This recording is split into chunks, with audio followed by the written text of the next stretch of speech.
اللہ الرحمن الرحیم۔ جو مصیبت کے گناہ کی سزا میں پہنچتی ہے اس میں پریشانی محسوس ہوا کرتی ہے، اور جو پریشانی رفع درجات کے لیے ہوتی ہے اس میں پریشانی اور بے چینی نہیں ہوتی۔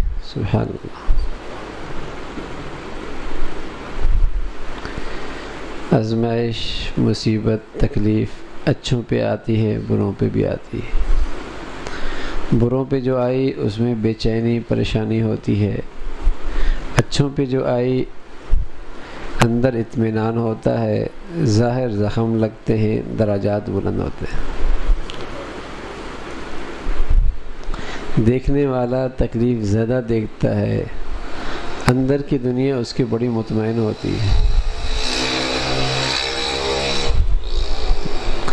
بڑے مزے ہیں دین میں، بڑے مزے ہیں۔ اللہ میں دین کی صحیح روح نصیب فرما دے، صحیح روح نصیب فرما دے۔ خالص دیندار، خالص نیک، بہت مزے میں ہے۔ دیکھنے میں وہ عام انسانوں کی پریشان زندگی میں، معاشرے میں زندگی گزار رہا ہوتا ہے، لیکن وہ اندر کا بڑا مطمئن زندگی گزار رہا ہے، اس لیے کہ اس کے پاس زندگی کا سب سے بڑی چابی ہے، وہ ہے نیکی، خالص نیکی۔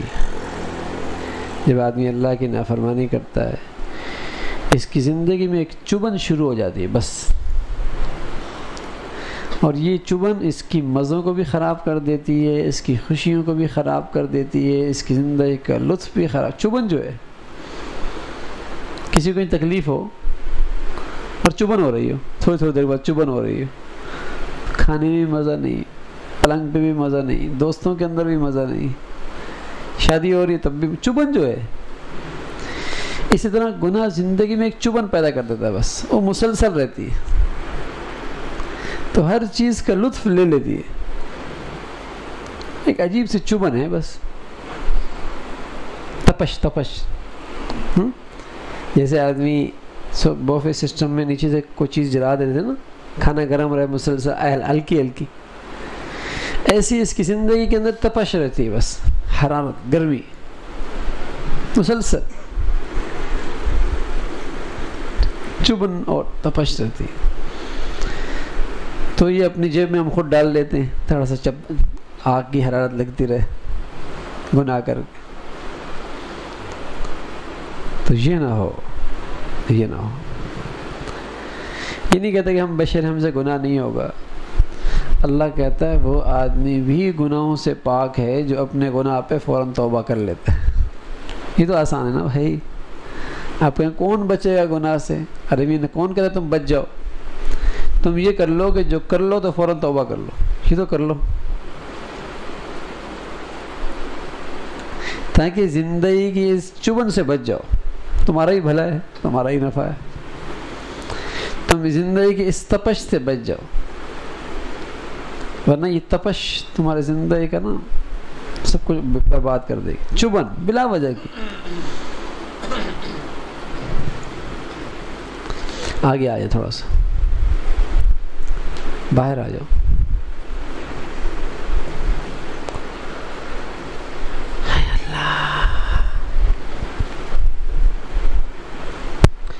فرمایا جو مصیبت کے گناہ کی سزا میں پہنچتی ہے اس میں پریشانی محسوس ہوا کرتی ہے، اور جو رفع درجات کے لیے ہوتی ہے اس میں پریشانی نہیں ہوتی۔ کیسے؟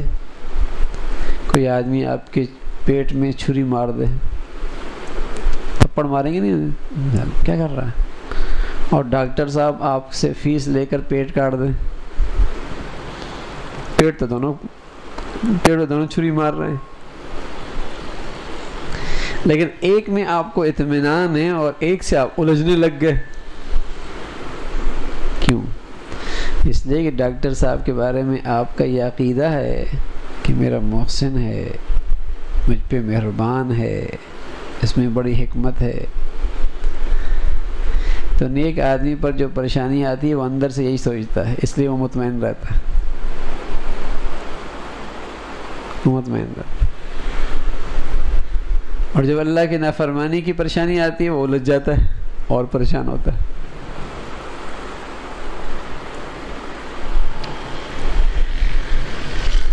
ڈاکٹر صاحب انجیکشن لگا دیں، چبو دیں، لڑیں گے آپ سے؟ سب ایک ادھر بھی لگا دیں، جلدی بخار اتر جائے. دوسرا کوئی سوئی چبو دے، کیا ہوگا؟ یہ فرق ہے. تو یوں اندر سے دل مطمئن ہوتا ہے اور اس طریقے دل اندر سے بے چین ہوتا ہے.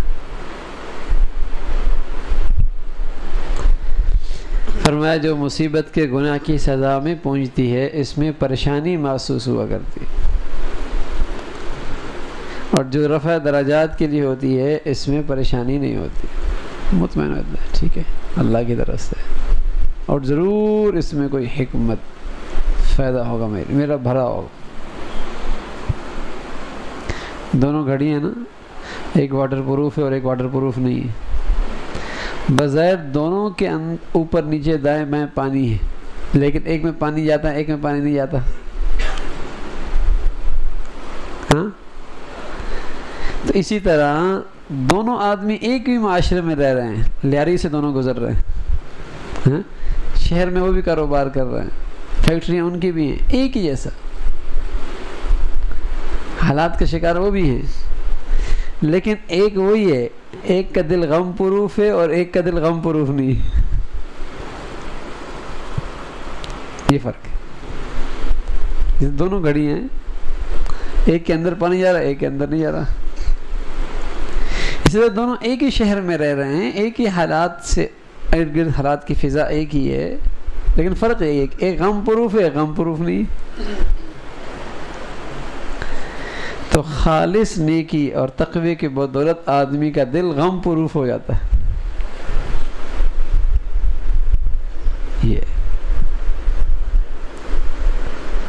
یہ مزے ہو جاتے ہیں. ہم کہتے ہیں یار مرنے کے بعد نیکیوں کے مزے ہوں گے. ارے بھائی یہاں بھی مزے شروع ہو جائیں گے. مرنے کے بعد دیکھی جائے گی کیا سزا ملا. ارے میاں یہیں جہنم کی تپش شروع ہو جائے گی. مرنے کی بات تو بات کی ہے، یہاں سے شروع ہو جائے گا.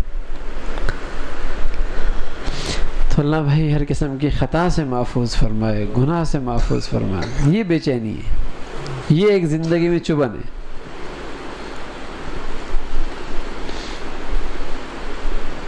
آج اس چبھن کو ہر آدمی لیے بیٹھا ہے. داڑھی والا اپنے لحاظ سے، ٹوپی والا اپنے لحاظ سے، علم والا اپنے لحاظ سے، ہر ایک نے کچھ نہ کچھ چبھن رکھی ہے اپنے پاس، چبھن کے اسباب رکھی ہوئی. اسی سب کی زندگی چبھی ہوئی ہے. نیکیاں بھی کر رہا ہے، نفل بھی پڑھ رہا ہے، تہجد بھی پڑھ رہا ہے، صدقہ بھی کر رہا ہے، حج بھی کر رہا ہے، عمرے بھی کر رہا ہے، گناہ بھی کر رہا ہے. تو زندگی کی چبھن تو ساتھ ہے، پھر وہ تو ساتھ ساتھ چل رہی.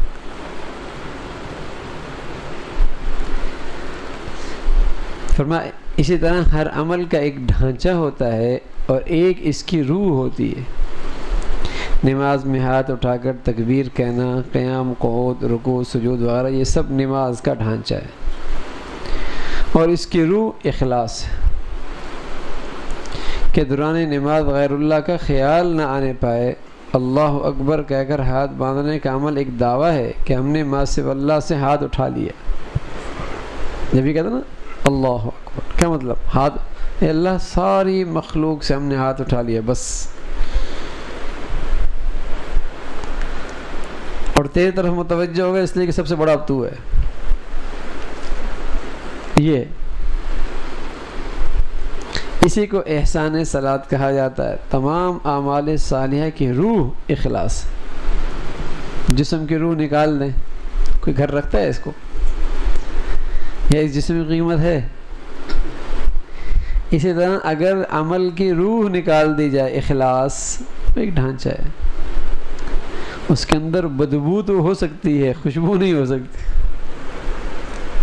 جیسے جسم کی روح نکال دی جائے اس کے اندر بدبو تو پیدا ہو سکتی ہے، خوشبو نہیں ہو سکتی. پھر کچھ دنوں کے بعد ماں کہتے اس کو اٹھاؤ یہاں سے لے جاؤ.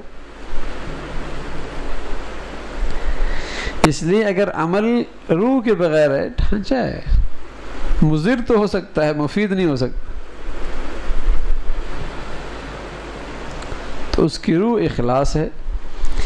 اس لیے ہر عمل کے وقت اس کا خیال رکھنا ہوگا کہ اس کا ڈھانچہ بھی درست ہو اور اس میں روح بھی موجود ہو۔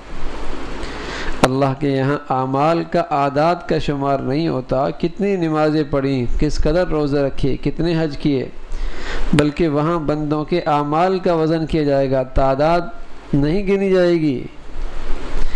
قرآن حدیث میں آپ نے کہیں نہیں پڑھا ہوگا کہ یوم حساب میں اعمال کی گنتی ہوگی، گنتی نہیں ہوگی میاں، وزن ہوگا، وزن۔ اس لیے کثرت نوافل نہ بھی ہوئی کوئی بات نہیں، کثرت روزے نہ بھی ہوئی ہے تو کوئی بات نہیں، یعنی نفل، لیکن جتنے نہ ہو گئے اس میں روح ہو، بات بن جائے گی۔ قرآن کریم میں احسن عملہ فرمایا، اکثر عملہ نہیں فرمایا۔ لیبلوکم ایکم احسن عملہ، ہم دیکھنا چاہتے ہیں تم میں سے کون اچھے عمل کرتا ہے، یہ نہیں کہ کون زیادہ عمل کرتا۔ ہر عمل میں حسن عمل کو دیکھا جائے گا، کثرت عمل کو نہیں دیکھا جائے گا۔ اللہ کے یہاں عمل کے وزن کے اعتبار سے جزا ملے گی۔ اعمال میں جس قدر اخلاص ہوگا اسی قدر اعمال وزنی ہوں گے۔ کسی کا عمل دیکھنے میں معمولی ہوگا لیکن اخلاص کی بدولت اس کی جزا بہت بڑی ہوگی، اور کسی کے اعمال دیکھنے میں بہت ہوں گے لیکن اخلاص نہ ہونے کی وجہ سے ان کی جزا بہت معمولی ہوگی۔ حدیث میں ارشاد فرمایا گیا، کسی صحابی کا ایک مد مال خرچ کرنا جو ہمارے ایک سے اور 1 کلو کے قریب ہوتا ہے، غیر صحابی کے جبل احد کے برابر خرچ سے بھی زیادہ باعث اجر ہے۔ ان کا 1 کلو اور بعد والوں کا احد پہاڑ کے برابر، کیوں؟ ان کا اخلاص۔ اس نے اتنا وزن بڑھا دیا اس ایک سیر کا کہ احد پہاڑ جو نبی فرما رہا ہے، جو تقریباً 7 کلومیٹر ہے، اس کے وزن سے بھی زیادہ اخلاص۔ تو اخلاص آدمی کے عمل کو بہت اونچا کر دیتا۔ دنیا مخلصین ہی تو قائم ہے، ہمارا اللہ ہم سے راضی ہو جائے، بس صرف اللہ کو راضی کرنے کے جذبے سے۔ آخر اس کا سبب کیا ہے؟ بظاہر تو یہ بے انصافی معلوم ہوتی ہے کہ ایک شخص احد کے برابر مال خرچ کر کے بھی صحابی کے ایک سیر مال کے برابر حاصل نہ کر سکے، لیکن حقیقت یہ ہے صحابی کو رسول کریم صلی اللہ علیہ وسلم کے شرف صحبت سے جو اخلاص عمل حاصل ہو گیا وہ غیر صحابی کو حاصل ہو ہی نہیں سکتا۔ اس لیے اخلاص عمل کی وجہ سے صحابی کے معمولی اعمال کا وزن بڑھا ہوا ہے، اور غیر صحابی میں اخلاص عمل کی کمی کی وجہ سے اس کے عمل کا درجہ گھٹا ہوا ہے۔ یہ وجہ ہے جب حضرت عبداللہ ابن مبارک سے کسی نے سوال کیا کہ حضرت عمر ابن عبدالعزیز جو عمر ثانی کہلاتے اور حضرت معاویہ رضی اللہ تعالیٰ عنہ میں سے کون افضل ہے؟